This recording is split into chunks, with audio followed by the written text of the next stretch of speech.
Yo me acuerdo perfecto la primera vez que escuché hablar del proyecto Blair Witch. Ese día un compañero del curso se acercó y me dijo que había alquilado una película en el videoclub de un grupo de jóvenes que se metían a un bosque y los atrapaba una bruja. Él estaba totalmente asustado porque creía que la película era 100% real. Así que salimos de la escuela ese día y fuimos directo a su casa a ver la película. Él quería que todo el mundo viera la película porque era lo más aterrador que había visto en su vida. La vimos, a mí me fascinó, me encantó, pero bueno, entendía que era una película. Yo tendría 14 años, 15 por ahí, entendía perfecto que era una película, pero él no, y no había forma de convencerlo de que lo que estaba viendo no era real. Estaba totalmente embrujado. ¿Qué pasaba? Había caído frente al hechizo de Blair Witch. En una época en la que internet no era el internet actual y en donde el boca a boca era la única vara, todo el mundo empezó a hablar de 3 jóvenes perdidos en los bosques de Maryland. Para quienes acostumbraban a ir a acampar fue como una señal de alerta. Para los aventureros un obstáculo mental. Para mí fue una inspiración que atravesó después cada una de las exploraciones que hemos compartido en los últimos años. Tenía que tirar el chivo, perdón, y ya que estoy les hablo de mi libro Exploración X, que lo pueden conseguir en todas las librerías, en Mercado Libre. Además, así de fácil se podía hacer una película con simplemente una cámara metiéndose en un bosque, ya se podía filmar lo más aterrador del mundo. Realmente había comenzado una revolución en el mundo audiovisual y todos los que queríamos estudiar cine quisimos hacer nuestra mala versión de La Bruja de Blair. Blair Witch en sí se estrenó a finales de los 90 y un cuarto de siglo después todavía sigue siendo debatida y señalada como uno de los mejores fan footage que alguna vez nos dio el cine. Porque las brujas no existen, pero que venden, venden. Por eso hoy en 2000eros y 2K quiero hablarte de esta joya del cine independiente y quiero que me cuentes acá abajo, ¿te acordás la primera vez que la viste? Tal vez fue en un pijama party, fue con amigos, te la recomendó el dueño del videoclub, ¿cómo fue? ¿Te acordás? Comentámelo acá debajo y compartamos nuestras propias experiencias de Blair Witch. Comencemos.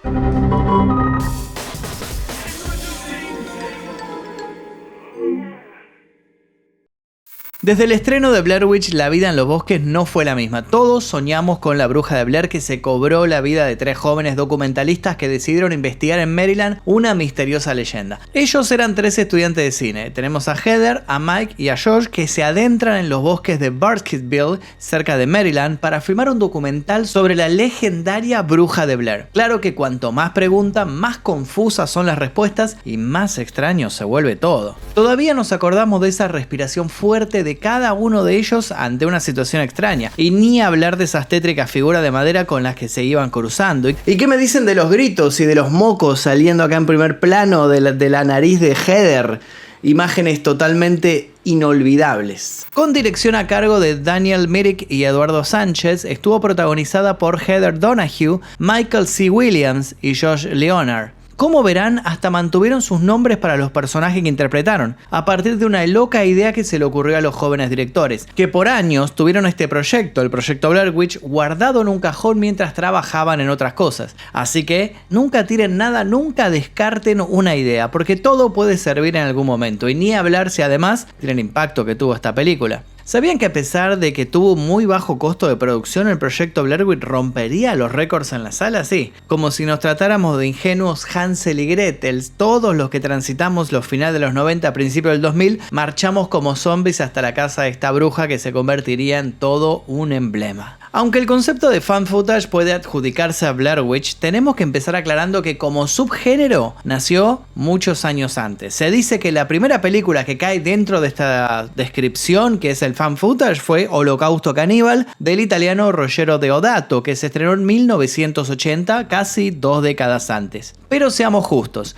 aunque no fue concebido por esta película, el fan footage fue sin duda popularizado por Blair Witch. ¿Quién te conoce Actividad Paranormal? Y a vos, Rec, ¿quién te juna? No, bueno, igual a Rec la perdonamos por el personaje del argentino que se quejaba de los chinos. El mejor personaje lejos. La idea de Blair Witch nació a principios de los 90 cuando Dan Myrick y Eduardo Sánchez todavía estaban estudiando en la universidad.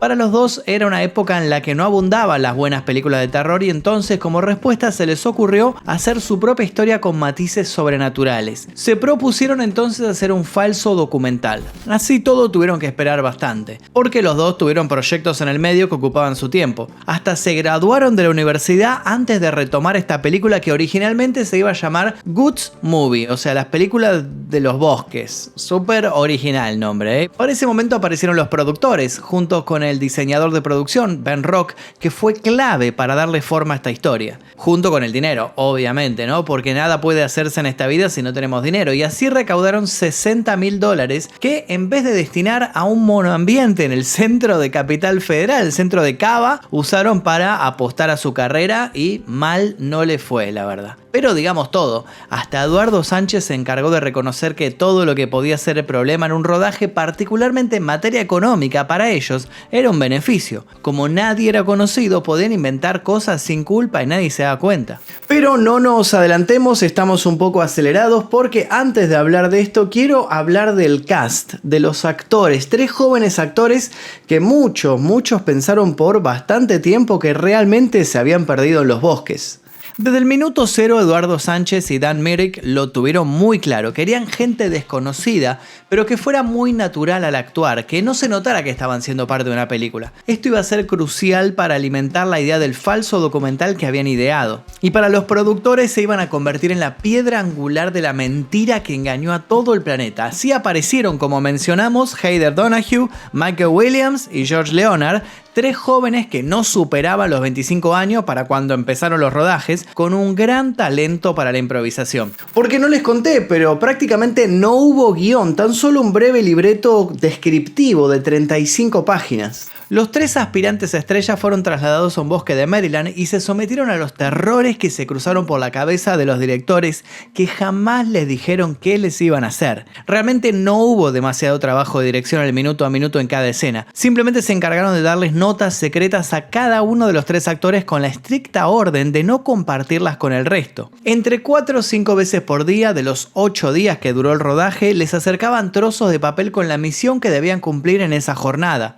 Hasta los hicieron pasar hambre para influir en sus estados de ánimo. De hecho, la actriz Heather Donahue creyó en algún punto de todo este rodaje que estaban grabando una película snuff y que en cualquier momento los directores iban a sacar cuchillos y los iban a matar a todos ahí mismo y iban a filmar el crimen. Estaba convencida de que esto terminaba mal. Pero la realidad es que la película comenzó a tomar forma, según reconoció Eduardo Sánchez, una vez que ingresaron a la sala de edición y arrancaron con el montaje. Hasta con el final fue así, al punto que empezaron este proyecto sin saber a ciencia cierta cómo sería el desenlace del proyecto Blair Witch. Un final que hoy sigue generando pavor. Del mismo modo que no tenían suficiente dinero como el requerido para hacer una película, tampoco tenían la posibilidad de probar demasiadas cosas. Sin embargo, a fuerza del descaro que podrían tener 2 realizadores bien jóvenes, se encargaron de mentir, o al menos de ocultarle la verdad a los productores que habían financiado el proyecto. Y esto se notó mucho con el final, no porque sea malo el final, sino porque fue una idea que prácticamente les cayó del cielo y la improvisaron. Porque Myrick y Sánchez sabían que la película tenía que terminar en el sótano de la casa, ese que nos traumó a todos por años, pero lo que no tenían en claro era cómo iba a ser ese cierre. No sabían exactamente qué iba a pasar, pero esto no les impidió comenzar el rodaje. Cada día que pasaba, el productor principal de la película se acercaba con la clara intención de presionarlos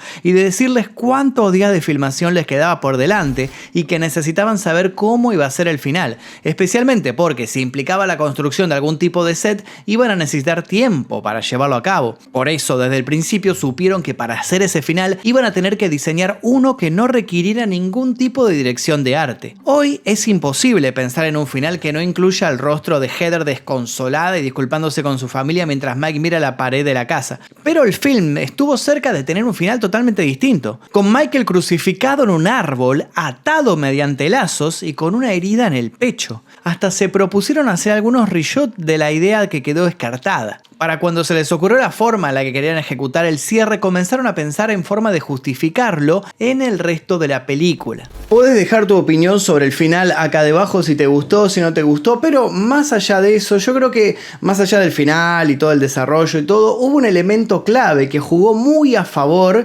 de que se viralizara tanto el proyecto Blair Witch, y fue el terreno aún virgen de internet. Hubo un elemento que se volvió crucial para el impacto que después iba a tener el proyecto Blair Witch, la famosa página web. Internet era un lujo en ese entonces y los ciber todavía no habían explotado, pero a la producción, incluidos los directores, les pareció que podían mejorar el alcance de la película con una buena página.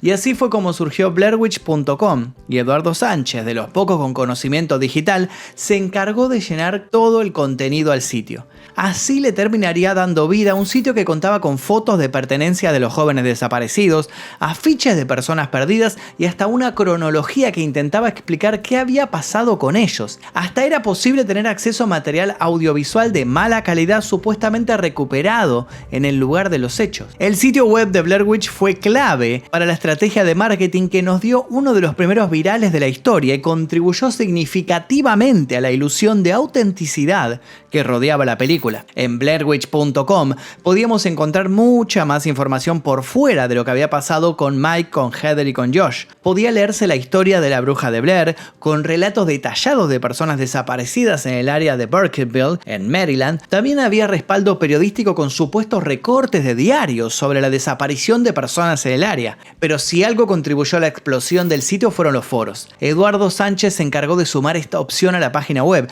donde de a poco comenzaron a aparecer usuarios que aseguraban tener información respecto a la bruja de Blair. Y ni hablar de las teorías y las conspiraciones que surgieron a partir de eso. Lo curioso es que para cuando el sitio explotó, la película estaba lejos de haberse terminado de montar. Según contó Eduardo Sánchez, el sitio web les ayudó a definir la mitología que rodeaba el misterio y definir también las excusas para llevar a los tres jóvenes a investigar en el bosque. Pero también les sirvió al estudio para crear la estrategia que iba a usar para llevarnos a nosotros a las salas. Y quiero insistir con esto porque para hoy es prácticamente imposible creer que la bruja de Blair realmente existe y que todo lo que sucedió fue real y que existe una historia atrás del asesino y demás. Pero para 1999 todo era nuevo, todo causaba una sensación y todos estaban completamente locos por la historia que habían escrito ambos directores. Según la mitología pensada por los realizadores, todo se remonta al siglo XVIII. Cuando una inmigrante irlandesa llamada Ellie Kedward llegó a Maryland. Por ese entonces el pueblo se llamaba Blair y esta mujer había sido severamente acusada de robar la sangre de los niños. Ante esta situación fue capturada por los lugareños que la amarraron a un árbol y la condenaron a morir de frío en medio del bosque. Pero meses después, los niños del pueblo comenzaron a desaparecer de forma misteriosa, dando lugar al nacimiento de la leyenda de la bruja de Blair. Cuenta la leyenda que pasó sus últimos días sola en el bosque, realizando oscuros rituales. Tal vez podemos decir que esta leyenda no es tan original, pero sí tiene los elementos suficientes como para crear alguna que otra pesadilla. Y a eso hay que sumarle la figura de Rustin Parr, una especie de ermitaño que, poseído por la bruja, habría continuado con su terrible legado de venganza. ¿Sabías que hay una teoría dando vueltas en internet que sostiene que los personajes del proyecto Blair Witch atravesaron algún tipo de portal del tiempo cuando entraron en el bosque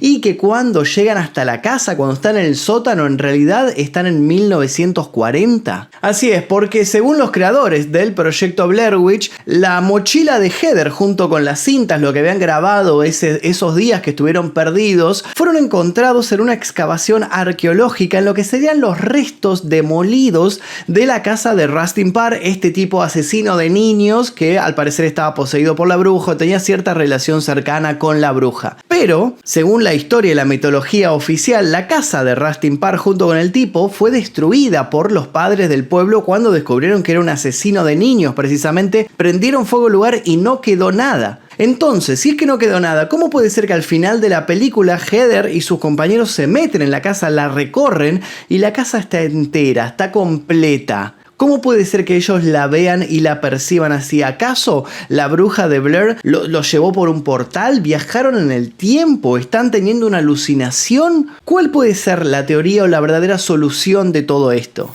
Hay un detalle espectacular que contribuyó al efecto Mandela alrededor de Blair Witch y favoreció la idea de que muchos creyeran por años que la historia de Josh, Heather y Mike era completamente real. Se trata de un elemento de la estrategia de marketing planteada íntegramente por los productores de la película, que hasta se contradijo con la postura que tomaron los directores. Los actores fueron escondidos por semanas después del estreno de la película. Por alguna razón, la producción de Blair Witch creyó que mantener a los actores fuera del ojo público iba a fomentar la idea de que todo lo que se había visto en los 81 minutos que duraba la película era cierto. Y tan equivocados no estuvieron. El hecho de que ninguno de los tres jóvenes fuera visto durante la campaña de promoción de esta historia fomentó la especulación y le agregó una capa de intriga que, en definitiva, se tradujo en más éxito para Blair Witch. Pero las cosas fueron demasiado lejos. Artisan, la extinta distribuidora que estuvo a cargo de la película, logró convencer a todos de que los tres protagonistas habían muerto. No fueron invitados al estreno de Cannes y hasta llegaron a figurar como fallecidos en IMDb. Realmente todo se salió de control porque los padres de los protagonistas comenzaron a recibir llamadas de condolencias y Myrick, uno de los directores, fue contactado por un policía de Nueva York que había trabajado en Maryland por años y quería ayudar en la búsqueda de estos estudiantes. Lo más loco de todo esto es que Eduardo Sánchez contó y se jactó de que tanto él como Dan Myrick, los dos creadores, nunca ejecutaron la táctica de la producción, nunca le prestaron mucha atención a todo esto y que jamás dijeron en ninguna entrevista en ningún lado que esto era una historia real. Hubo secuelas y reversiones de Blair Witch, ninguna estuvo a la altura. ¿Crees que sería posible producir una Blair Witch en este contexto? Se estuvo anunciando una remake hace poco, pero por ahora mucho no se sabe. ¿Le tenés fe? ¿No le tenés fe? Quiero que comentes acá debajo. También hubo algo en la forma de ver esta película que favoreció el mito e hizo crecer la leyenda. Cuando los grandes estudios y distribuidoras agregaban un disclaimer en sus VHS desalentando la piratería, para Eduardo Sánchez la forma ideal de ver Blair Witch era a través de una copia gastada y de dudosa procedencia. Y ahora quiero que me cuentes acá debajo, ¿dónde la viste por primera vez? ¿La viste tal vez en un pijama party con amigos? ¿Fuiste al cine a verla? Puede haber mucha gente que haya ido al cine a verla. Yo no la fui a ver al cine, la vi, como bien conté al comienzo del video, alquilada en la casa de un amigo y después la alquilamos un montón de veces más. La 2 sí la fui a ver al cine, pero bueno, grave error que ya está, no puedo hacer nada para remediarlo, pero quiero que me cuentes dónde la viste. La influencia y el legado de Blair Witch ha ido mucho más allá de ese título que se lanzó en 1999, porque a lo largo de los años no solo hubo secuelas cinematográficas de menor impacto y libros que expandieron la mitología, sino también videojuegos. El estudio Gathering of Developers se encargó de desarrollar los primeros. Se trató de una trilogía lanzada durante 3 meses en el año 2000 que se tituló Blair Witch, que hoy no se consigue en ninguna tienda digital, con influencias del Resident Evil y con mecánicas similares que incluían enfrentamientos y distintos puzzles. Muchos de los que lo jugaron recuerdan y se ríen de que uno de los enemigos a vencer era el monstruo de palitos. O sea, ¿vieron esos palitos que van encontrando ellos atados en árboles? Que es como un hombre hecho de palitos. Bueno, en el juego no tuvieron mejor idea que agarrar este hombre de palitos, hacerlo gigante y vos como jugador tenías que pelear contra este hombre de palitos gigante. Maravilloso. En 2019, Bloober Team y Lionsgate Games lanzaron una nueva versión jugable de la leyenda de Blair Witch, centrada en un personaje en busca de un niño desaparecido en el bosque de Black Hills y ambientada 2 años antes de los hechos de la película de 1999. Se trata de un juego de supervivencia en primera persona donde nos ponemos en la piel de un policía retirado que busca resolver el crimen. ¿Jugaste alguno de estos juegos? Quiero que lo comentes acá debajo, contame si te gustó o no te gustó, qué te pareció, cuál pensás que es el mejor. Y ya que estamos, te invito a que dejes tu like, te suscribas si todavía no lo hiciste y actives notificaciones y dejes un comentario sugiriendo cuál puede ser la próxima temática del siguiente video. De los 3 actores que formaron parte del proyecto Blair Witch, solo Joshua Leonard logró tener una carrera más o menos destacable. Para Michael Williams hubo varios proyectos después de la película de 1999, pero casi todos vinculados a la franquicia. Basta con ver su perfil en IMDb para notar que no hay tanto para destacar. La más interesante de las historias es la de Heather Donahue. Después de Blair Witch continuó actuando en películas y series, pero sin el mismo nivel de éxito. Menos de una década después dejó la actuación para siempre y casi no se mostró en público, para pasar a enfocarse en otros intereses. ¿Cuáles? La escritura y la horticultura. Bueno, en realidad es una forma de decir horticultura porque empezó a dedicarse al cultivo de la marihuana medicinal y en 2012 publicó un libro llamado Grow Girl, centrado en su trabajo con esa planta. Si hay algo que quedó claro a partir de Blair Witch es lo mucho que importa una idea a la hora de medir su impacto. No se trata de dinero, al menos no es lo primordial. Si no, sería imposible explicar cómo una historia que costó casi $60.000 logró recaudar casi $250 millones. Y ni hablar de la escuela que hizo. De nuevo, no hablamos de una película que creó un subgénero como el fan footage, pero hablamos de una película que sin dudas lo popularizó e inspiró a una nueva generación de cineastas independientes a explorar técnicas de filmación no convencionales. En este contexto surgieron una gran variedad de películas que le siguieron los pasos a Blair Witch después de revivir el fan footage, con títulos tan variados como géneros bien diferenciados. Y es que no todo fue terror para el fan footage. Probablemente si te pregunto qué película se te viene a la mente, me vas a mencionar, no sé, Actividad Paranormal, capaz Rec, pero también hay que sumar historias completamente alejadas de los sustos, como por ejemplo la película Proyecto X, la famosa comedia centrada en una fiesta adolescente. Blair Witch ha ganado un estatus de culto y sigue siendo una referencia importante en el género del cine de terror, que se distingue por su enfoque único de contar la historia a través de imágenes borrosas y fragmentadas, como si el espectador estuviera viendo material de archivo genuino encontrado en el bosque. No por algo han pasado 25 años desde que la vimos en el cine, en un VHS o en alguna de las tantas emisiones de ISAT, y seguimos hablando de ella. ¿Se te ocurre alguna película actual que dentro de 25 años pueda seguir teniendo el mismo impacto? Quiero que lo comentes acá debajo y te invito nuevamente a dejar sugerencias para posibles futuros videos. Sin nada más que decir, me despido. Mi nombre es Magnum Mephisto y esto fue 2 mileros y 2K. Si me permiten, me voy a ir al bosque a buscar alguna bruja.